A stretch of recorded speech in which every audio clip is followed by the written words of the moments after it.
Have you ever wondered why so little is known about the Nubian pharaohs that ruled all of Egypt around 700 BC? Is this merely coincidence? Was there a lack of accomplishment, importance, or significance surrounding their reign? Or is this absence of information contrived, premeditated, or purposeful? Is history being ignored or whitewashed? If so, why and by whom? Is there a religious connection? Is there a racial consideration? Or is it both? Where are we in the religious discourse pertaining to these rumors?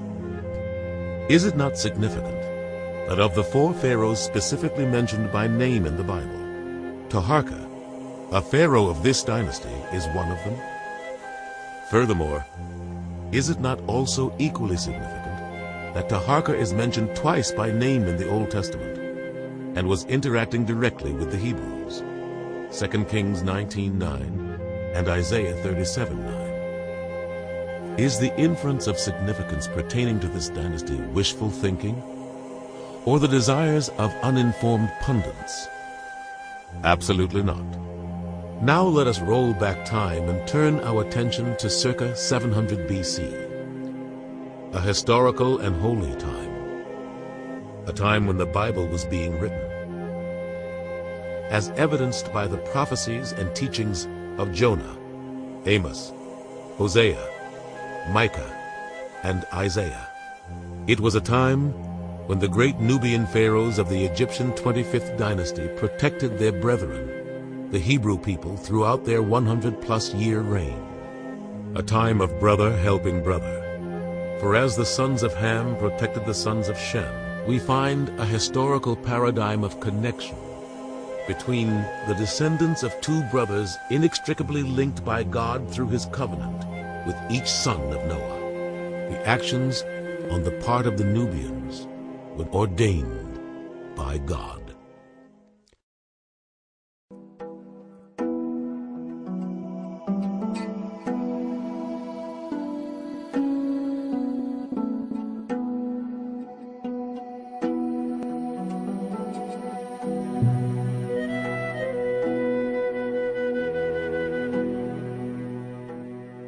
Around the period of time the Old Testament was written, one has to understand that perhaps one of the most powerful countries in the world at that time was Egypt, or Kemet. Egypt during that time was ruled by a series of black pharaohs from Nubia. That was the 25th Dynasty. Why is this important? First and foremost, to adjust historical accuracy and to correctly link periods of human evolution. This missing chapter is critical in understanding man's anthropological, historical, religious, and social evolution. In our Western culture, the contributions of black people are tied directly to slavery in the Americas and its aftermath. Every other group's nationality and culture have well-documented archival information that provides clear and concise connections and links to their forefathers. We have this painting of Nubians as somehow barbaric, somehow less civilized than Egypt. But in fact, what we know from the depictions of Nubian kings and the elite, the tombs, like the tombs that we're finding at Tombos, we know that Nubians led a sophisticated lifestyle, every bit as sophisticated as Egypt during the time of the Nubian dynasty. So the 25th Dynasty actually marked a major turning point in the history of the Nile Valley. It's becoming more and more apparent that Egypt is Nilotic. It's the Nile River Valley, and the Nile River Valley not only flows from Nubia to Egypt into the Mediterranean, but the migration of population was northwards. So the point I'm making is that where does Egypt begin? In all likelihood, it begins in Nubia. I'd like you to consider the following points of anthropological and scientific fact. The African continent is the birthplace of mankind. The human race is of African origin. Man's evolution was Nilotic, progressing from south to north. Since ancient Africa was a savanna, man's rudimentary foundation of civilization started here.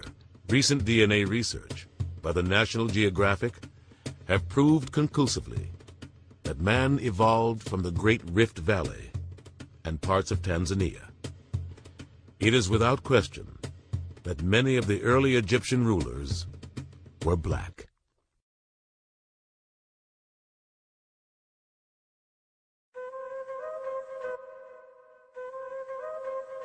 My wife and I took a trip to Egypt, and one of the highlights of our trip was to go to the Egyptian Museum in Cairo. And in the museum, they had artifacts from every dynasty in Egyptian history, with the exception of the 25th Dynasty. In fact, they skipped the 25th Dynasty and went directly to the 26th and 27th Dynasty, the Greek dynasty, the Ptolemy dynasty. Now, I wonder, why was that such? Well, in the 25th Dynasty, there's no dispute that that was a dynasty that was controlled, and the pharaohs were all Nubians, black Africans. But yet and still, this dynasty was totally skipped and not acknowledged in the Egyptian Museum. When you look at Egyptology and you go to any book on Egyptology, the first thing you will find omitting is Ham. And that's odd, because Egypt is called the land of Ham in antiquity. But you do not hear that mentioned in Egyptology. Why is that? Because if you mention that there was a Ham and this land of Egypt was called the land of Ham, then the pharaohs were black.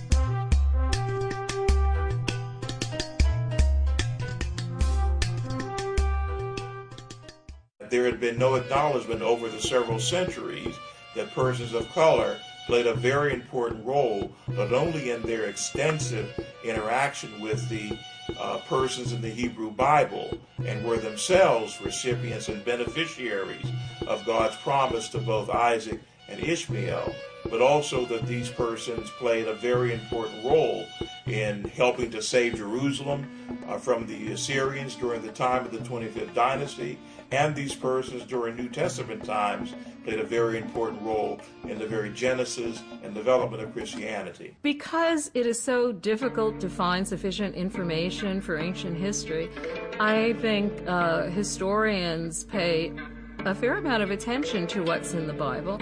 And because of that, it's not always so difficult to distinguish the more sort of theological presentation of what Yahweh did as opposed to actual historical events. And so the Bible is quite an amazing history book. It's because the black pastors did not take enough time to study Scripture enough to find the line of Ham in the Bible. When you study the genealogical charts in the Bible from Ham, you can find exactly who was black. From the line of Ham to the line of Cush, Nimrod was the first king in human history, a black man. He's a king. The first queen mentioned in Scripture was the queen of the Ethiopians, the queen of Sheba, queen of the south. She was a black woman. The first princess in Scripture was the princess that found Moses floating down the African river Nile. She was black.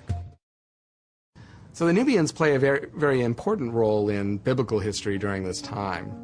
As kings of Egypt, they formed an alliance with Hezekiah in Jerusalem, the king of Judah, who himself was fighting against the Assyrians and trying to ally with a number of smaller states that were located in the Levant against the threat of the Assyrians. But it is also an an aspect of really understanding that Egypt has been a very important part of the history of Israel.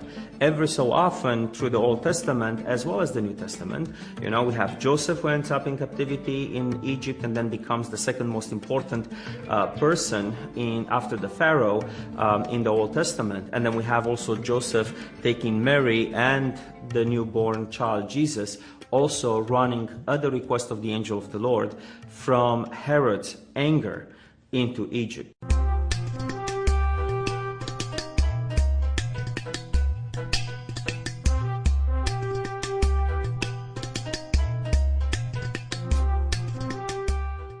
In this generation where the Bibles are being retranslated so that the common man can understand them for better versions, the well-known word of Ethiopian has been replaced and supplanted by the word Kushite.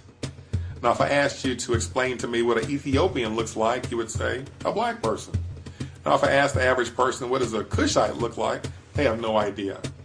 But this goes back to a lot of the things in Scripture are being hidden and subordinated because of the black heritage behind it. The Ethiopians were descendants of Cush. They were Cushites, but they were called Ethiopians. What remains true is that the Bible is the oldest and most authentic book on black history in the world. There's no other book that validates the antiquity of blackness like the Bible.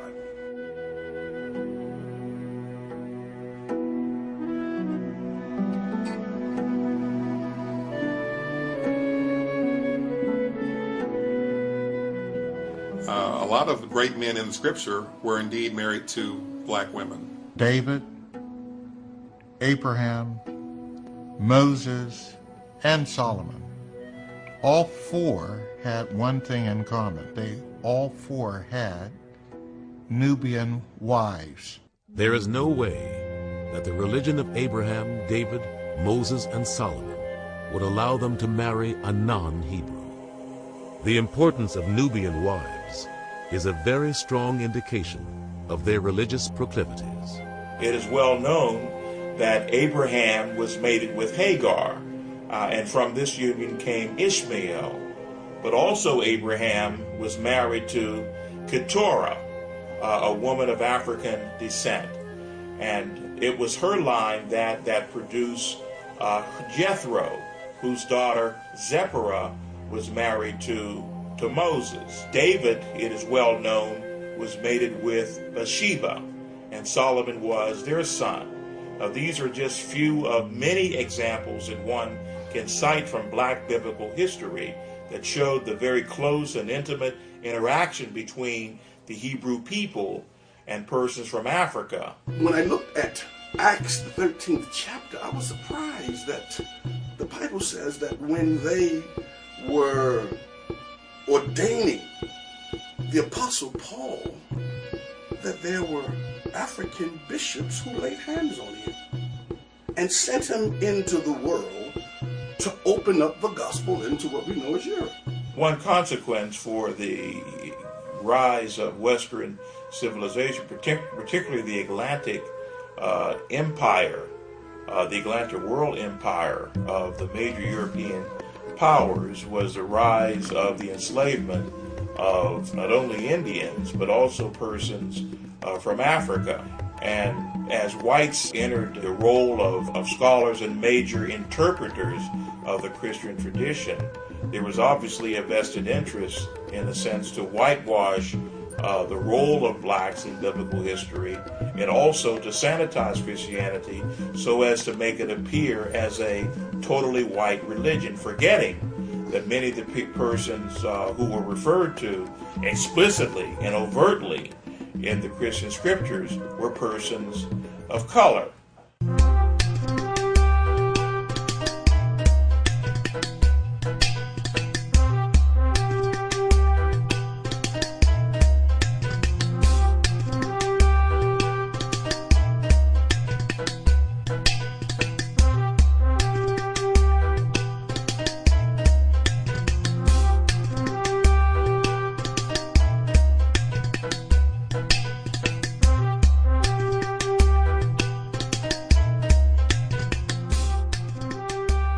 understand that from the earliest dynastic periods, Nubia was always targeted and a matter of conquest for the Egyptian pharaohs because of its rich natural resources of gold and food from its fertile valleys.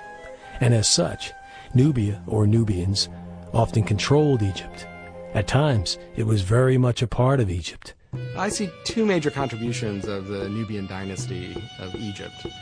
The first is in reunifying Egypt against a threat from competing Libyan dynasts in the Nile Delta, and to face a larger threat from the Assyrian Empire. The second thing that I see that's important about the Nubian dynasty is that they created a new civilization based to some extent on Egypt, but intertwining and blending Egyptian elements with Nubian elements, forging a new culture that lasted for 1,000 years, which is a pretty good run for civilizations in terms of world history. This particular dynasty was interesting because it did a number of things.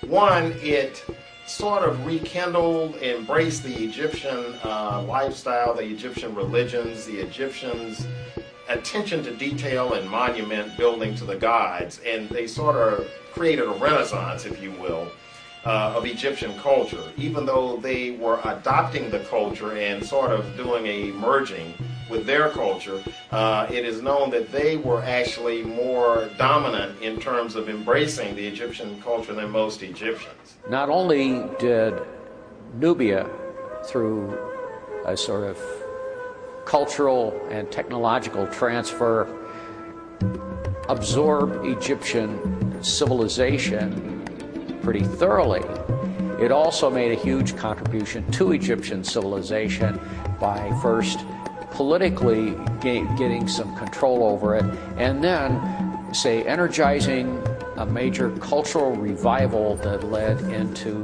the great achievements of the next phase, the Saite period. The Kushites were now going to reunify Egypt,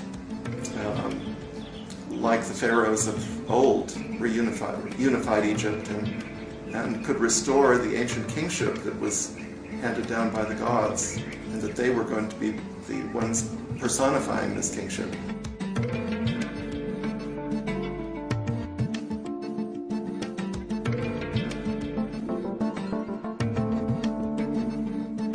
And the Libyan anarchy was a scandal. That is, pharaonic culture is not supposed to be split up into all these little things. It's supposed to be united. It's supposed to be strong. That's a religious duty. The Kushites may very well have been aware of the rising power of Assyria and its intentions to move westward. Now, how would they know about that is there were Kushites serving in the Assyrian military.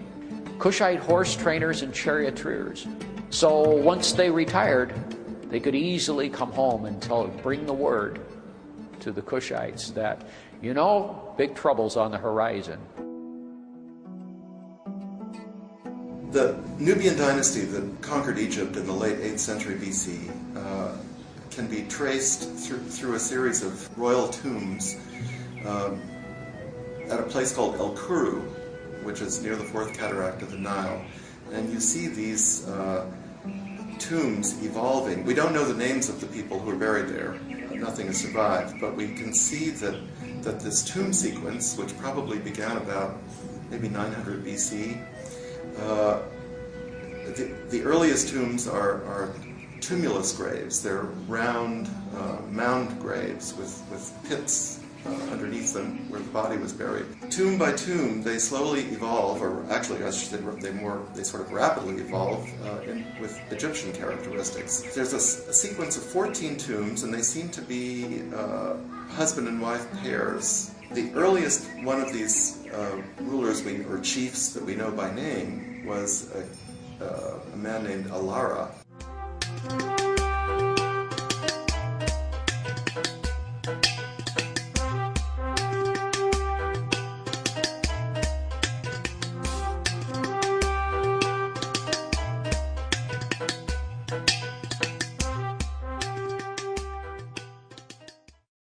Many historians believe that the reunification of the Nile Valley actually started with the Kushite leader, Alara. Though historical evidence is sketchy, he has been referred to by some as the Kushite pharaoh Alara and the first pharaoh of the 25th Dynasty. According to archaeologists, it is evident that Alara unified all of Upper Nubia from Meroe to the Third Cataract, thus initiating the unification process. It is believed that he is the one that established Napata as the religious capital of Nubia. Since Alara did not control any portion of Egypt during his reign, most scholars do not name him as either a Nubian king or pharaoh. However, artifacts and documentation refer to a lengthy reign, 30 years, and identify him as specifically revered in Nubian culture. We feel that it is safe to presume that Alara was most certainly a king or a pharaoh of Kush and founded the Napatan royal dynasty, which laid the foundation for the evolution of the 25th dynasty. And it's he who is recorded in the inscriptions of his descendants to have been the first one to dedicate himself to Amun and dedicate his sisters to Amun. In other words, these women become potential wives of the god because according to the royal myth that each new king is fathered by the god rather than a real king. Well, very little is known of Alara because he was really known to us from later inscriptions that refer to him as the early father of the dynasty. When one looks at Nubian chronology, there is still some controversy, and one reason for the controversy is that there is growing evidence that Alara was, in fact, the first pharaoh of the 25th dynasty. But scholars are still needing to find more archaeological evidence to back it up. But what scholars are on solid ground in regards to is the reign of Kashta.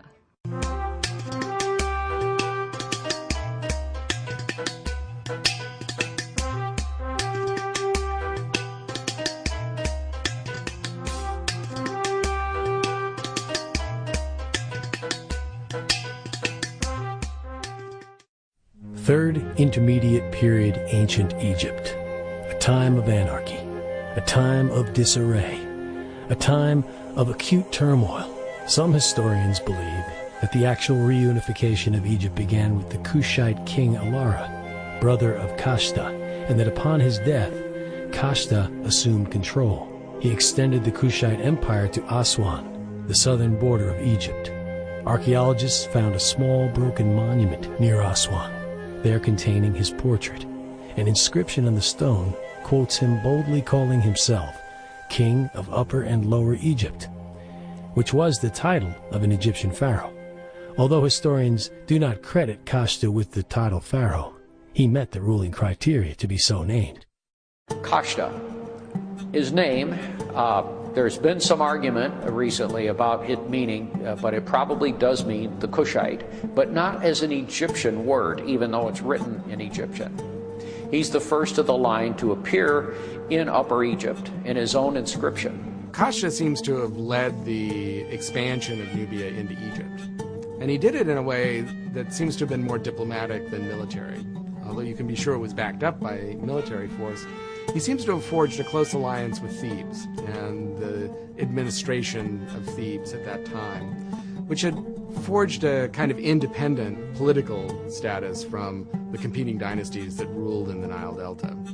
And we suspect, although we don't know explicitly, but we suspect that the Thebans were already worried about the Assyrian threat coming from the north and saw the emergence of Nubia as a power and potential ally to reunify Egypt to meet that threat from the north, but also simply to take these rival dynasties bickering amongst themselves, unify them, and create in Thebes also an important power center.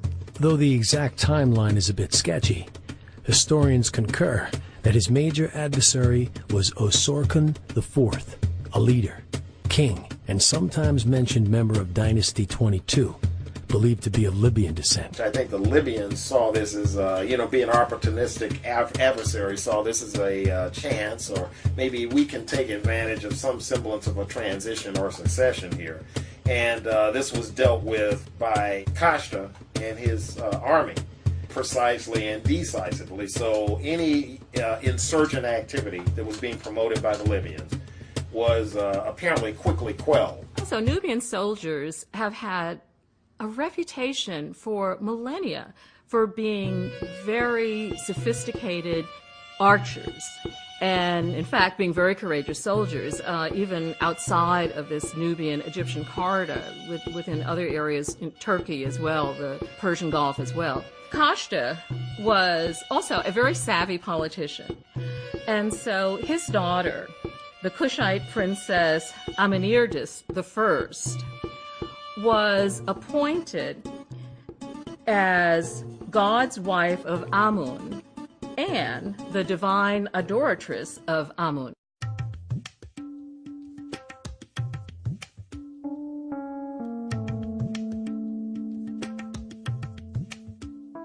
One of the most interesting figures of the 25th Dynasty is Amenirtis, who held the title of divine adoratress of Amun at Karnak.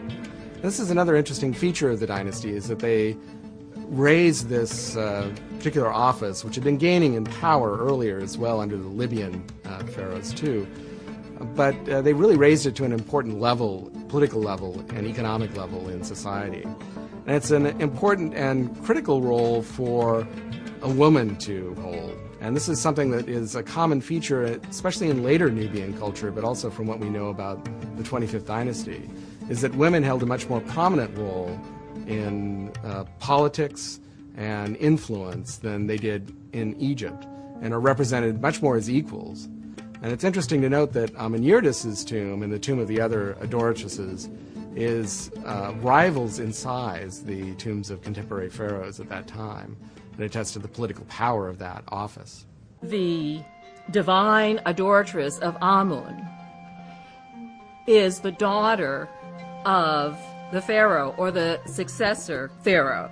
And so, in truth, what seems like a purely religious role is actually a way of politically signaling who is going to be the successor. The God's wife of Amun did not inherit the office.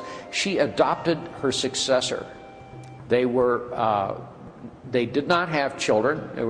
Presumably they were celibate, in other words. And they lived a long time as a result of a lack of exposure to the dangers of life, particularly childbirth. The power of the high priestess is not a role that we would be familiar with within our contemporary society. But think of the role of the Pope, for instance, in terms of the enormity of that individual's power. The particular cult of Amun was extraordinarily wealthy because it had control of large expanses of lands and farms and the taxes from them and so forth. As a consequence, it was the high priestess who made determinations in terms of, are we going to invest in irrigation projects? Are we going to build new temples? So forth and so on. What are we going to do about unemployment? I mean, there were very practical economic issues even at that time. And the high priestess was right in the middle of it. To further the political connection with the Egyptian religion, the pharaoh presents himself the equivalent to a pope. Scholars believe that the word icon is a better translation of a description of God's messenger on earth. This literal interpretation would indicate that because this person is the head of the religion, that unequivocally makes him or her royal. We don't know, we don't have physical details of what she did. In other words, we don't have instructions or edicts or legal documents that she signed or things like that. But she occupied the position where she was the chief person. Amenirtis held the position of God's wife of Amun through the reign of Taharqa. It is important to note that historians believe she was the chief advisor to the pharaohs on all matters, and some equate her position to that of a co-pharaoh. The key thing about Kushite, he's also the father of both Pianki and Shabaka, who were the next succeeding pharaohs.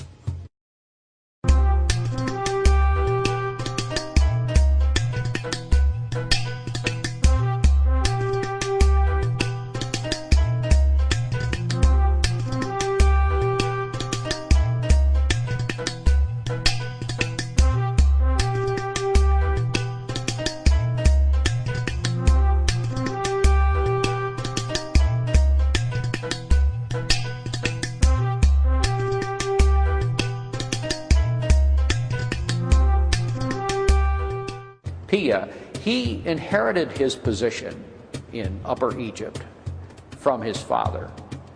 And he was not really intending, apparently, because he did not undertake any action there until his reign was well advanced.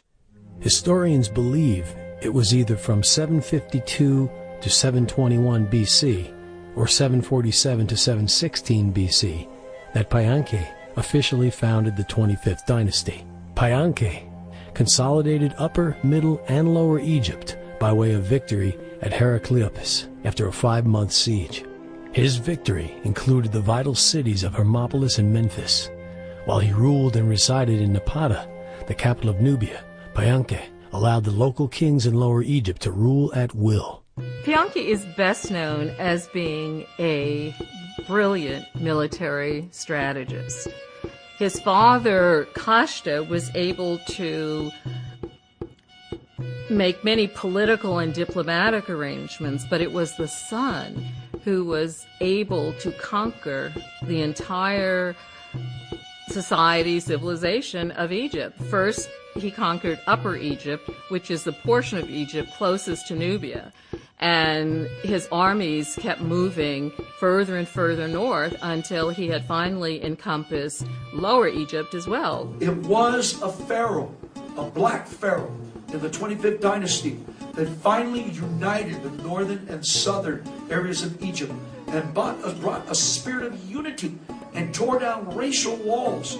And Egypt became the most powerful nation at the time because of these walls being torn down. He adopted many of the Egyptian mores and customs, and he became a very, very proud Egyptian pharaoh. Where Thutmose III identifies himself as, the strong bull born and arising in Thebes, Payankeh, who uses Thutmose's throne name, also calls himself the strong bull arising in Napata. An individual, a Libyan, one of the parts of the Libyan anarchy, started to unite the various forces and kingdoms in the north of Egypt into a single unit and to prepare for an attack on Pia in the south. Pia marshaled all his forces and in a single year completely defeated the forces of the north. They did not attempt to impose a unitary kind of rule on Egypt at that time, but he certainly established complete ascendancy over Egypt. His inscription that records it is one of the finest pieces of historical writing in ancient Egyptian. He says, gods make a king, men make a king, but Amen made me. So in other words, my kingship is superior to everyone else's in that I'm going to be the emperor. And he took his forces to the Delta. And then finally, when he ended up in the Nile Delta, one of my favorite things, in fact, one of the most clever things that I think any Nubian pharaoh did, was when he held court and he took the obeisance of these Libyan dynasts and other petty rulers in the Nile Delta. He sent most of them away because they'd eaten fish. And as any good Egyptian should know, of course, you can't approach a god, a pharaoh, after having eaten fish because you were ritually impure. So he was telling them how to be Egyptian and favoring the one particular individual who was adhering to those rules and sending the rest away. And that, to me, is just an amazingly clever and sophisticated way of establishing control over the country. Pia is the first one to realize that he could move forward and actually subdue all of these little kingdoms in the Delta and Middle Egypt. And really, he set the tone and showed that, no, we can actually have a policy that goes all the way to the sea and maybe beyond into Palestine if we need to. Soon, Payankeh was given a reason to intervene further north. Tefnakhteh, a Libyan, the prince of western Egypt, ruler of the delta city of Suez, extended his control south by capturing the city of Memphis and the old middle kingdom of Ich-Taweh, Lisht. At first, Payankeh merely checked Tefnakhteh's movement while moving southward with a pair of naval victories in Middle Egypt. Here, He left the Sate rulers in control. However, after spending New Year's in Nubia, Paye returned to Thebes, joining his sister, Amenertus I, in time for the Great Opet Festival, and subsequently set about planning to place the remainder of Egypt under his control. His troops moved north, capturing 3 towns and killing one of Tefnakhte's sons in the process. After conquering Egypt, Paye went home to Nubia, and according to historians, never again returned to Upper Egypt. This was presumed he didn't need to return due to his strength as a ruler and the lack of conflict under his authority. He is portrayed as a ruler who did not glory in the senseless killing or torture of his adversaries, as did other kings, but rather preferred treaties and alliances. He left the rule of his country largely in the hands of his vassals. During Paye's reign, the entire kingdom enjoyed a resurgence of Egyptian culture, religion, and sophistication.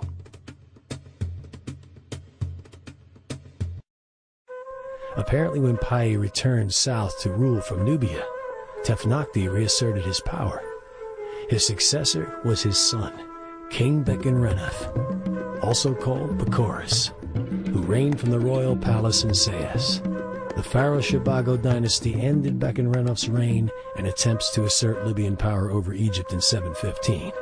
Bekken-Renef was reportedly buried alive.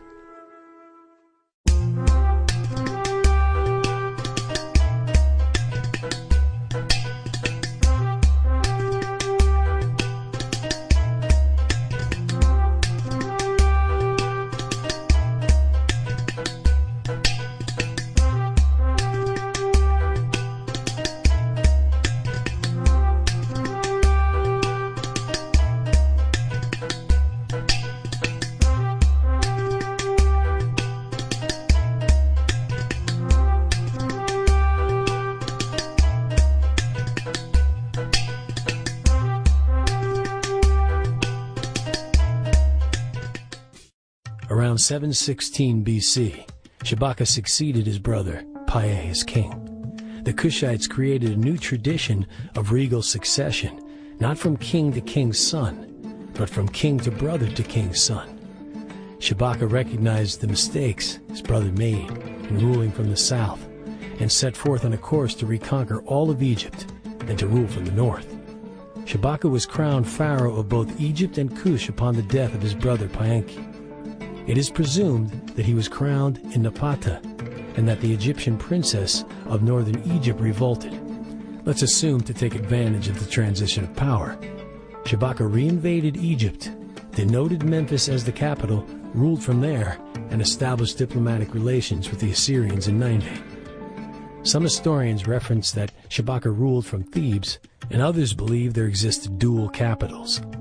With the ascension of Shabaka, Egyptian and Nubian history became one. Shabaka, his name in itself means beautiful is the soul of Ra. He was a powerful leader, but he was also a very cultural leader. During Shabaka's reign in the 25th Dynasty, there was much building, there was much construction that went on. In fact, during this period, the Nubians built pyramids. Paye, upon his death, was actually buried in one of these these Egyptian model pyramids. Shabaka was known as the builder of the 25th Dynasty, particularly in the city of Thebes. In Karnak, there still stands the pink granite statue of Shabaka wearing the twin crowns of Egypt. He was also credited for the restoration of the gate at Karnak. Shabaka also championed the return to the many ancient religious customs of ancient Egypt, particularly pyramid burials, as further evidence of his embellishing Egyptian customs and mores. The most distinguishing literary documentation of his reign is the Shabaka stone. The stone is a slab of nearly black-green breccia, stone measuring approximately 66 centimeters in height and about 137 centimeters in width. It was incised with the remaining hieroglyphs of a decaying papyrus that was also worm-ridden. He spent a great deal of time in codifying some of the writings that had never been codified or that had been lost, such as what we call the Shabaka stone or the Memphite theology. This Memphite theology is of profound importance because it is the only written presentation of the fundamental theology that governed large parts of ancient Egypt. It appears that Ptah, especially as he was articulated by Shabaka, was one God. That here we're talking about a monotheistic system. And what is becoming more and more apparent is that the attributes of Ptah are in fact the attributes of the God of Abraham, Isaac, and Jacob. Unlike Payanke, Shabaka did not record his many achievements. Therefore, his activities have largely been recorded through the eyes of others. Question: is Shabaka the soul mentioned in the Old Testaments, ruled from Thebes? Do we need to mention his attempt to thwart the Assyrian belligerents by getting Palestine and Syria to revolt? The Assyrian challenge began during the later years of his reign. Now, Assyria was the strongest power at that time in the 8th century BC, and they were very predatory. The Assyrians had heavy chariotry, heavy cavalry, and they also had heavy armor, bronze, scaled armor, corselets. You see the Assyrian reliefs, the armor is drawn with great detail. Yeah, Shabaka was the main person who faced off initially against the Assyrians. And through a combination of military power and negotiations, he managed to keep the Assyrians at bay.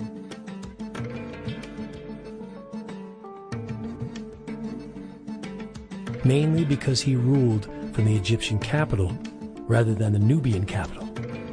Interestingly enough, this standard doesn't apply to any of the other dynasties. He faced a big revolt in Upper Egypt. The Libyan dynasts revolted again. They stayed in power for enough time for this one ruler to be called the 24th Dynasty. But Shabaka did quash the revolt and executed the rebel. Shabaka eliminated the insurrections in Lower Egypt by defeating the Libyan Bechen-Renoth around 715 BC. To set an example, Shabaka burned him alive to avert any further rival uprisings. Joshua's scripture about burning. Unlike his older brother Pae, Shabaka believed in more of a direct, hands-on rulership. With the assistance of his sister, Amanirdis, Shabaka ruled sternly but fairly. Complementing his style of governance, Shabaka was known as the Builder, and is noted for massive construction projects directed toward rejuvenating Egyptian culture and religion. The overall control that was exerted by Shabaka in the southern portion of the 24th Dynasty territory in the northern delta is indicated by the vast array of documented building that he undertook during his reign. Specifically on the West Bank, he enlarged the 18th Dynasty temple at Medinet Habu. On the East Bank, he did renovations at Luxor and at Karnak. He built a structure called the Treasury of Shabaka between the Achmenu and the northern enclosure wall of the Aiput Aisut. He's also credited with enlarging the entrance to the Temple of Ptah. The fourth pylon at Karnak has an inscription that recorded his restoration of the gate. And many historians believe it was probably Shabaka who directed the building work near the future kiosk of Taharka in Mantu beside the sacred lake. After eliminating the threat from Assyria, Shabaka reigned in peace and is renowned for being the most prolific builder of the 25th Dynasty.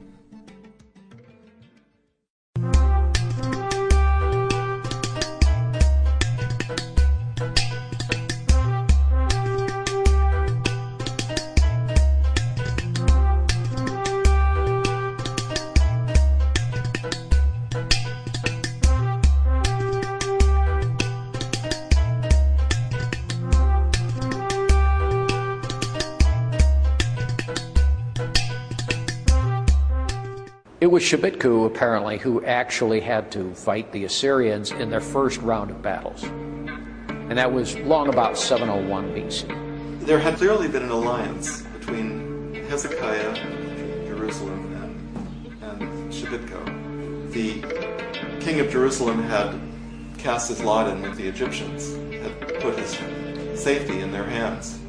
And I think the Assyrian messenger arrived at the walls of Jerusalem and said, "Why are you putting your faith in the Egyptians? They're like a broken reed that will, if you rest on a broken reed, it will pierce your hand."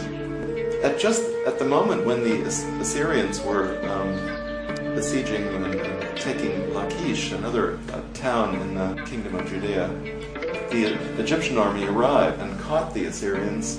It wasn't a unified force. They were disconnected. And somehow it was enough to frighten the Assyrians off. And they made some kind of an alliance or a treaty not to attack again. It was kind of a stalemate. The Assyrians were turned back.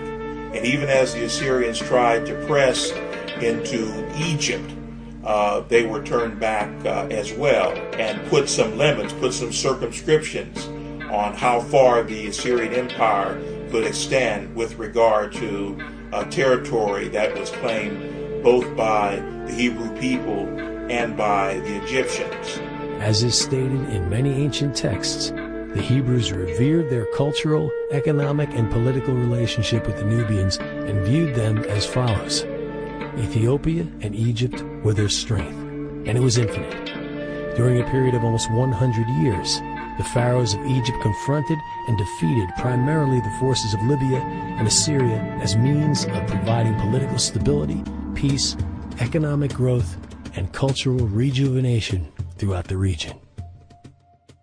One thing we have to say about the 25th Dynasty in general here is there was an intense level of reverence and respect for Egyptian culture, Egyptian social mores, Egyptian lifestyle. So part of their dynasty or their reign showed if you want to call it a renaissance of Egyptian culture. At the death of Shebitku, know that Taharka becomes pharaoh.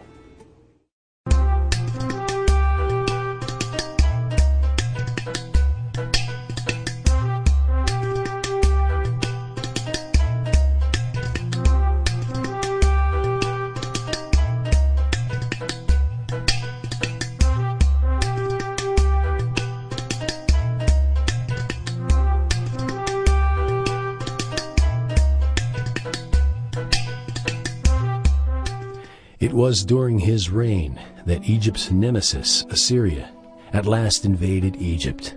The Assyrian king, Esarhaddon, led several campaigns against Taharka, which he recorded on several monuments. Although many historians point out that many of the victories claimed by the Assyrians were exaggerated, and many were actually Egyptian victories. He ruled all of Egypt and northern Sudan. He ruled the areas of the deserts, the oases settlements, and his sphere of influence extended well into what we call the Holy Land and up the coast of Lebanon. I mean, all of those city-states were vassals to him, and they looked to him for protection. Taharka had an exceptionally long reign. He lasted quite a while, and both in Egypt and in Sudan, he was considered a great builder. So Taharka is one of the greatest leaders of the Nubian dynasty, but a kind of tragic figure as well. On the one hand, he was one of the greatest builders in Nubian history. He renovated temples up and down both Nubia and also in Egypt. He left monuments at Karnak, for example. He also fought against the Assyrians, and here's where he had mixed success. Unfortunately, at that time, the Assyrians decided to come west again, and they took the side of the Libyan dynasts in the Delta, and they attacked Taharka, but the first attempt was driven off. Esarhaddon's first attack in 677 BC was aimed at pacifying his allies in the Arab tribes around the Dead Sea. This conflict led him as far as the Brook of Egypt. It is generally assumed that Esarhaddon then proceeded to invade Egypt proper in Taharka's 17th regnal year after he had settled a revolt at Ashkelon. History records that Taharka defeated the Assyrians on that occasion.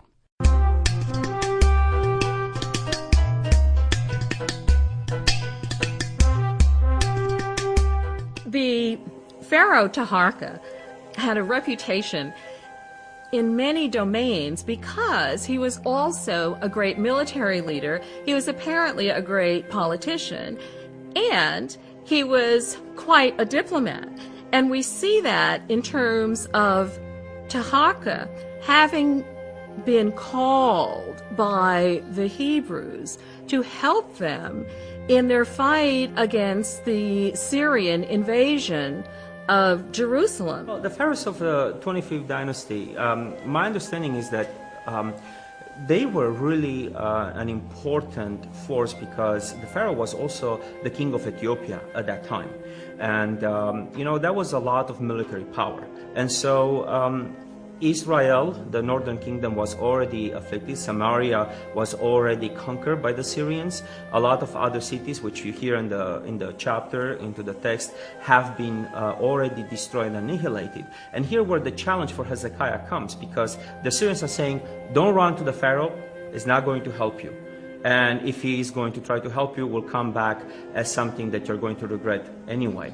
And they're actually trying first to buy the people of Jerusalem to actually submit to the Syrians so they can join forces and continue the conquest further south towards Pharaoh. And so Israel was really now starting to become themselves a more mature state. This is why Assyria really wanted to actually look upon the opportunity to conquer Jerusalem. If they couldn't actually befriend them, then they can focus further on the south, which will, of course will be the Pharaoh. And this is where it actually puts Israel and Judah, both kingdoms, into the situation of really looking who are their friends and who are their foes. We need to look upon the way that Jerusalem was placed. And so for people coming to trade from the north, they will have to pass to Jerusalem to make it towards Egypt. And so it was a very important route. Whoever controlled that route will have had tremendous benefits. There was a threat that if King Hezekiah did not succumb to Sennacherib, then his army would come and demolish his whole territory. When the Nubian armies marched north into Israel-Palestine, they were marching as allies of Hezekiah, attempting to lift the siege of Jerusalem. And I agree, along with some other scholars who suggested that in fact the Nubians played a key role in lifting that siege. And in Isaiah chapter 37, 8 through 9, the rumor was the mighty warrior that united the nations was coming.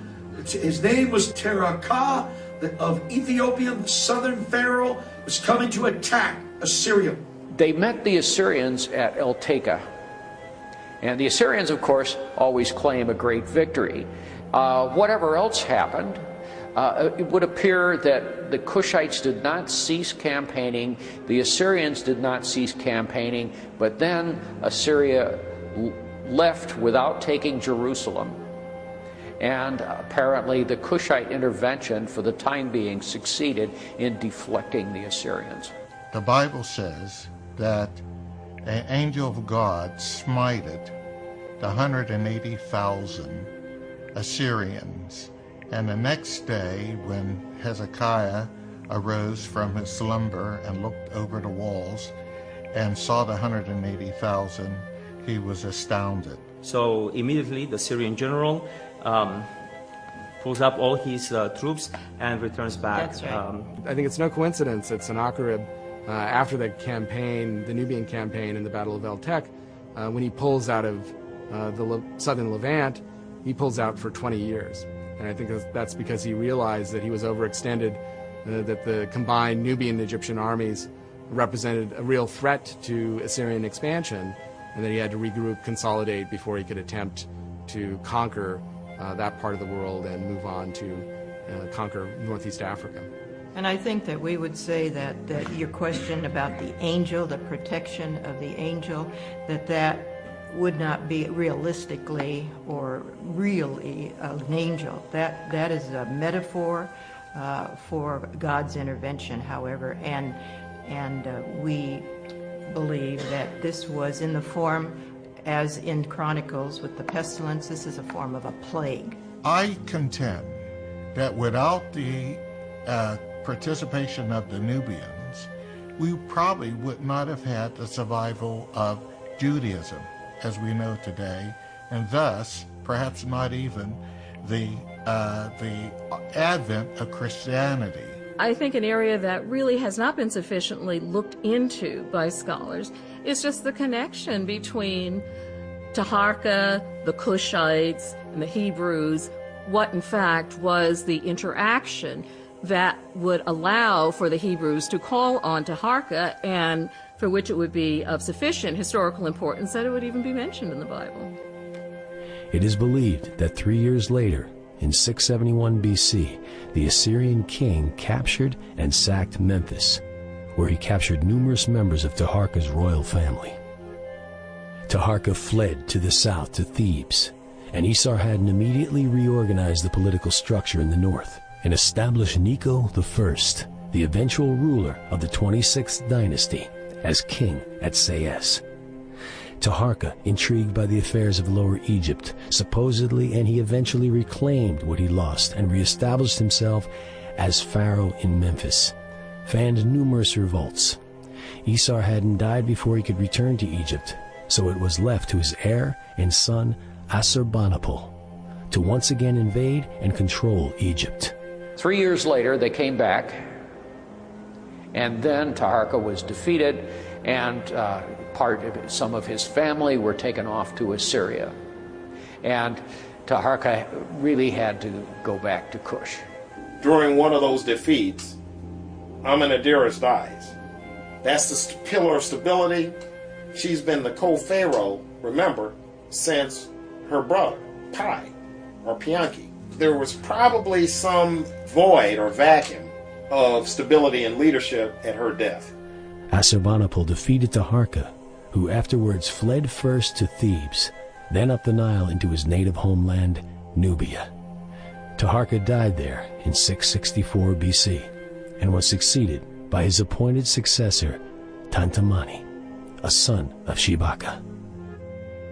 People sometimes say that because Taharka was eventually defeated by the Assyrians, that therefore he was somehow unsuccessful, or the Nubians couldn't stand up to the Assyrians. But it's easy to forget that the Assyrians pretty much had their way in the Middle East during this period. They defeated every army they went up against, and usually quite easily. So the fact that Taharka, during his long reign, managed to keep them at bay for most of it, and even push them back on several occasions, is quite an achievement and accomplishment. As the builder, he consolidated this pharaonic culture from basically Meroe in Sudan all the way to the sea, whereas as a single kind of cultural unit. It is believed that Queen Qualhata, depicted on the dream stela, is the mother of Tantamani, who became the last pharaoh of the 25th Dynasty.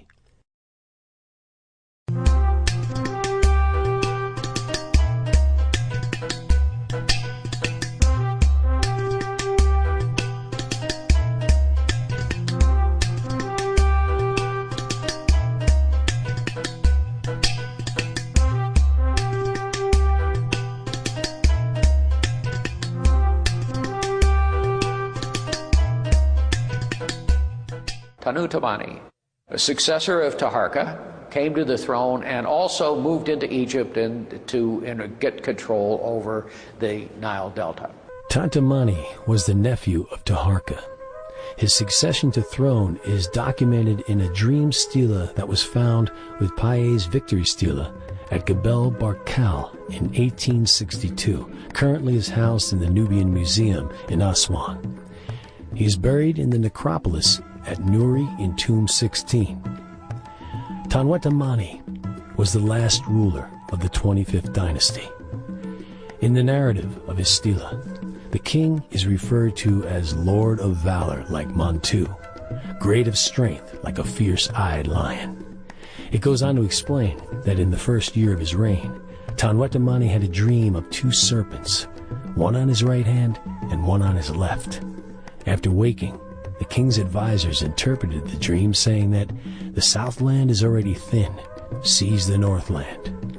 His interpretation was that he should bring Egypt back under the control of the Kushite Empire. Historians also assume that at the time of his accession, Tanwetamani was inside Egypt proper. The text on the stela states, "He went from where he was to Napata, Nubia, and there was none who stood up to oppose him." This indicates that he went to the temple of Amun and was acknowledged as god and king. Other texts within the stela confirms that he was at this time in control of southern or upper Egypt, but at the very least was not in control of parts of the north. After ascending the throne, he went north from Nubia, first stopping at Elephantine, where he participated in a festival procession of the god Khnum. From there, he sailed further north to Waset, Thebes, where he once again participated in the festival. Nikau of Sais may have been killed in this battle, but his son, Psamtik, who was loyal to the Assyrians, fled to Asia. After this victory, Tanwetamani honored the god Ta-Sakor and his wife Shachmet in the great temple of Memphis, and afterwards ordered the building of a chapel dedicated to Amun at Napata in Nubia. Tanwetamani apparently spared the lives of the Delta princes, sending them home, but this victory was very short-lived. The Assyrian army marched back into Egypt, and this time they had reinforcements. They not only reconquered Lower Egypt, which is the northern part of Egypt, but they kept moving, and they conquered Upper Egypt. And in conquering Upper Egypt, by then they are pushing out the dynasty of the 25th Dynasty. So he was the last king to attempt to take back Egypt from the Assyrians. And for a brief time he was successful. And this shows the robust relationship between these Nubian kings and the people of Nubia at that time and Thebes. Because the Thebans could have taken the easy way out and resisted Tanwetamani and stayed with their Assyrian allies. But in fact, they felt so strongly against the Assyrians and for the Nubians that they welcomed Tanwetamani back in, supported his campaign against Assyria, and paid the price, because after the successful Assyrian campaign defeating Tanwetamani, Thebes was sacked for the first time. And this was, of course, a tragic moment in Egyptian history, also in Nubian history. And that is mentioned in the Bible, the sack of No Ammon, as they referred to Thebes. It really shocked the ancient world because it was such a great capital. Tanwetamani seems to have continued to be acknowledged as pharaoh in Thebes until his 8th year. There are inscriptions that were discovered at the Luxor that date the installation of priests by his name, which would indicate the Kushites still maintained a large official presence in the city. Paye's daughter, Shepenwepet II, succeeded Amenirtis I as God's wife of Amun, with Taharka's daughter, Amenirtis II, as her designated successor. From the beginning of Tanwetamani's reign, his cousin remained the high priest of Amun, and there exists other evidence of Kushites' continued power within the region. The Assyrian reconquest effectively ended Nubian control over Egypt, although Tanwetamani's authority was still recognized in Upper Egypt until his 8th year, around 656 BC, when Psamtik I's navy peacefully took control of Thebes and effectively unified all of Egypt. Thereafter, Tanwetamani ruled only Nubia. He died in 653 BC and was succeeded by Atlanersa, a son of Taharka. Essentially what happens is that the Assyrians are able to push the Nubians back into Nubia, and they establish themselves as the next dynasty of Egypt. Of course, Nubia certainly does not die at that moment. There is this interesting transformation that occurs. The capital, over the course of the next several hundred years, is moved from Napata to Merowe. Napata at the 4th cataract, Merowe further south at the 6th cataract. And we have this resurgence of Nubian civilization. But it's important to remember that the civilization and the dynasty that they had founded lasted and continued to be powerful in the south for another 1,000 years.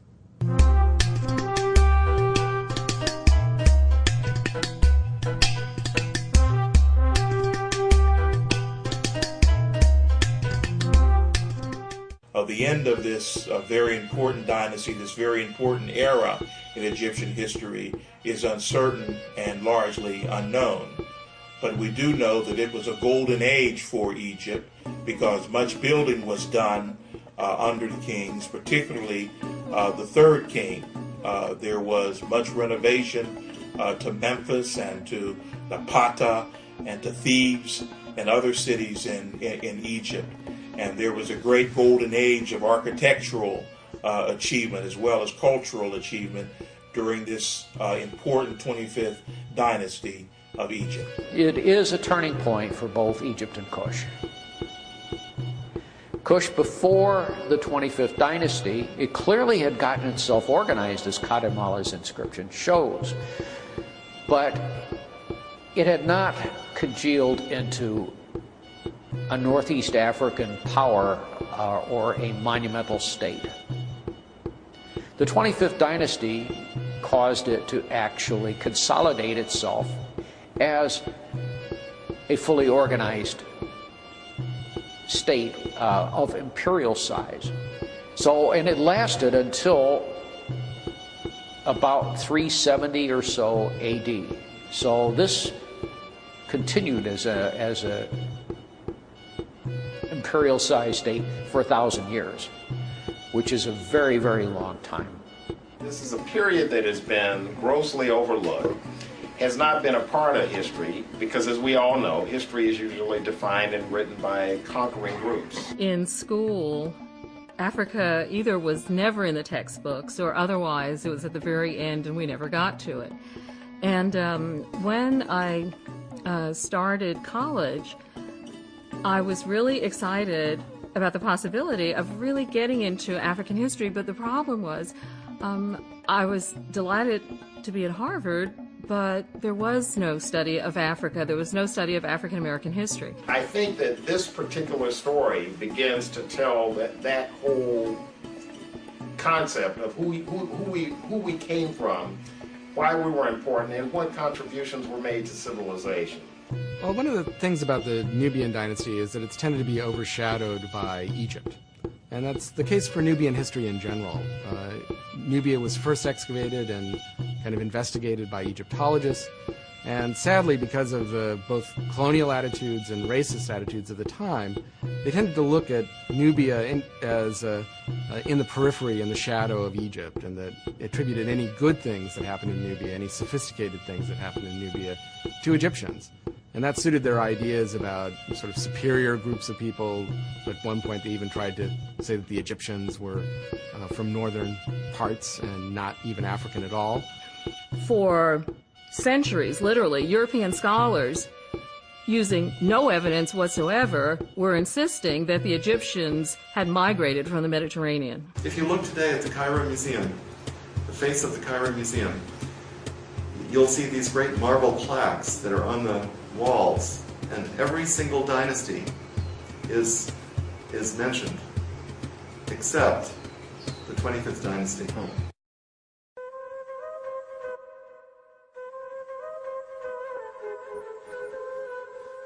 You see, well, political science teaches us in college that no one records the successes of the enemies.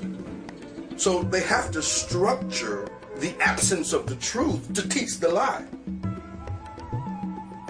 The only way you can teach the lie is to remove the truth. I personally believe that through history there was no justice. What I've understood is that the Europeans in their voyages and their archaeological research, and also with Germany, especially with Nazi Germany exploring Egypt, for going into the tombs or going looking for mystical powers in their research then at that time. What I found is that historically they destroyed many of the figure faces of the statues of the images. When they seen an African type of feature of a pharaoh or a queen or officers or warlords of that time, they seemed like they got upset and they downplayed that they were black in origin and they were part of the family of Cush, of Noah. Colonization, slavery, manipulation of wars, manipulation of resources, propaganda, misinformation, misinterpretations of Bible passages, systematic theological deceptions, all kinds of things that have happened over the years for the people to be afraid to be critical in their thinking, to be afraid to even hear God.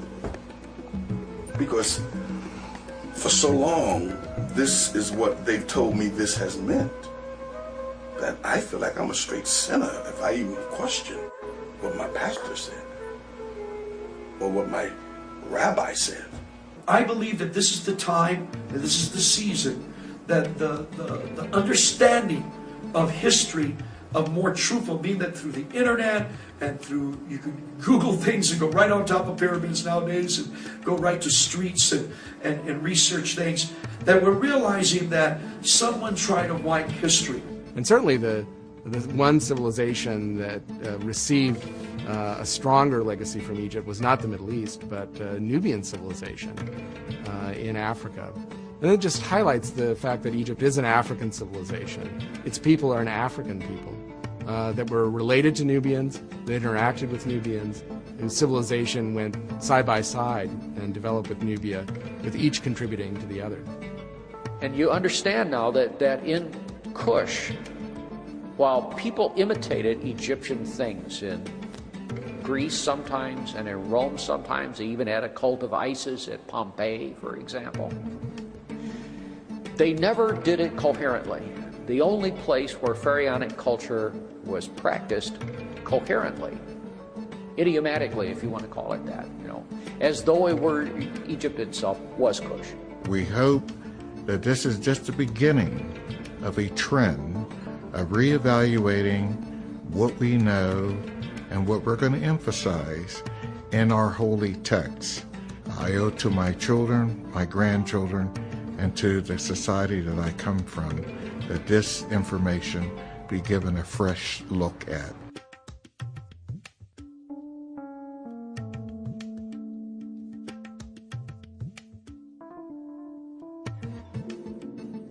To me, this is such a rich area for serious research because part of the story is not being told. And I think it's the work of historians and others to try to go back and fill it in so that we have an honest story of what actually happened. And not knowing this history, to me, is actually a form of malnourishment that all people have. All of us are suffering from a lack of understanding and a lack of knowledge as to who we are and how we developed and evolved. So I feel that for young people, this is a great time and it's a great opportunity to not just understand these things in the context of civilization, but also to understand them from a more holistic standpoint, where that spiritual side is being nourished also. To show that totally diffusing stereotypes of the African continent and African nations, but embellishing on the fact that back in, what did we say, 760 BC, there were benevolent leaders. There weren't just warriors that were running around slaughtering, maiming, raping, and pillaging, but people that were actually ruling over sophisticated societies. The mixability of these two cultures, which is fundamental to the fact that the 25th Dynasty arrived on the scene, is something that needs to be pursued more both in Egyptian studies and in Nubian studies.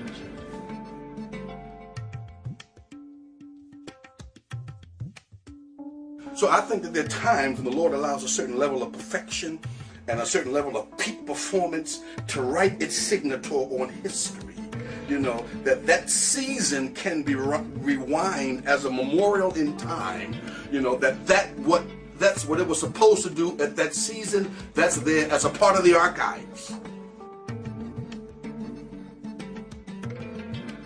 Currently, the Sudanese government has, with the assistance of the Germans, the French, and the Chinese, have built a huge dam about 350 miles northwest of Khartoum, the capital of the Sudan. Now, the Sudan is the region in which the artifacts and the holy cities and the temples of the 25th Dynasty's empire are largely located. Now, the significance of this project, it's known as the Miro Dam, is that it is going to flood out an entire area that encompasses the sites and most of the locations of these artifacts. We are aware that the Poles, the Italians, and a group of archaeologists from the University of Chicago here in the U.S. were feverishly working on a salvage dig to basically get as many of the artifacts that they could salvage before the dam became operational. It's our understanding that the operation commenced somewhere in late September or early October of 2008. So this area has now been flooded. There are other remnants of Nubia's empire and Nubian civilization that are down or south of this particular dam, and it is our understanding that the Sudanese government is planning another large irrigation project, very similar to the Miro project, in this area, which is around the third cataract of the Nile River. So the importance here is the fact that this is history. This is a base of knowledge of this civilization that's lost forever. I call upon the French. I call upon the Chinese who have perhaps the longest continuous history of any group of people in the world, that they do more to accelerate the digs and the recovery of information about these people. But maybe there's a lesson in this, and the lesson is, rather than wait until someone's about to build a dam, we have to pay a great deal more attention to history without all the biases that makes it so difficult for us to simply study Africa. There was almost no exploration there before the dam was begun. And there was a very intense period of a decade or so where people were working to try and rescue archaeology there. It's not a compensation that the archaeology is now all gone, that we have a great deal to work with right now that we would not have. Of course, a lot was lost, and the ability to go back and check your results is not there. So it does have that negative side to it. What if young African Americans in the hood, what if they really knew that there were people that maybe had the same kind of skin color that they had, maybe had some kind of historical connection to where they came from, and that these people had developed an extraordinary language. These people developed an art and a form of mathematics, and that what they developed preceded what we in America consider to be what happened when our country was founded. To know that there are people to whom they may have a connection that developed things thousands of years ago that was perhaps equal and superior at the time, put it in historiography, than what we have now. So that's very empowering. Yeah, so one of the exciting things about Nubian archaeology is that, unlike many parts of the world, even to some extent Egypt, we can really change history by what we find, because so little has been known in the recent past about it. The history that locks so many stories and historical events relating to the Kushites out of our canon, out of the body of knowledge, what it is really doing is reinforcing the attempt to create a slave mentality that began with the transatlantic slave trade. And of course, people today would be horrified if they were in any way associated with trying to do any such thing, but it's not the bad intentions of contemporary society. It's the fact that contemporary society has not dismantled a worldview that was put together with a particular hidden agenda, and the agenda was not so hidden. The agenda was to to rationalize slavery by saying, we are civilizing these people, they do not have a history. This issue of the Kushites is not relevant. It's all just minor, minimal, marginal stuff in order to reinforce a false notion that a particular group, Europeans, had a well-substantiated history and Africans did not. I mean, it just so happens that all human beings have a history, and that's all there is to it.